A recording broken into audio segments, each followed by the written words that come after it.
усещането е много голямо. Тоест само тук в село Българи се получава едно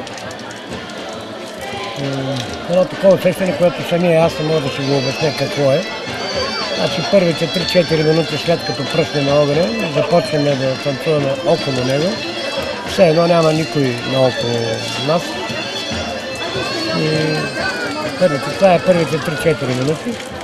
Само гайдата и тъпа на слушане.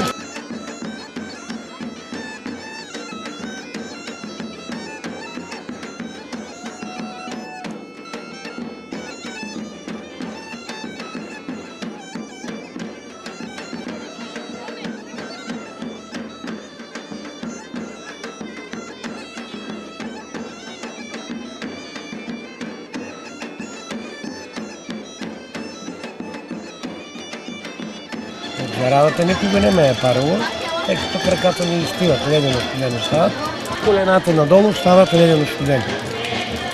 Това е. Преди години в Международния младежки център имаше един професор японец по игнотерапия. Взема на техни разноски в София, в Медицинска академия, мен и сина ми, да ме изследва. И там от него разбрах, че всеки един нормален човек е имал от 18 до 23 генетични точки на стъпалата, а ние с сина ми имаме само по 8. Другите точки били разпределени по други части на тялото, но долу на ходилото са само по 8. И затова няма тая чувствителност.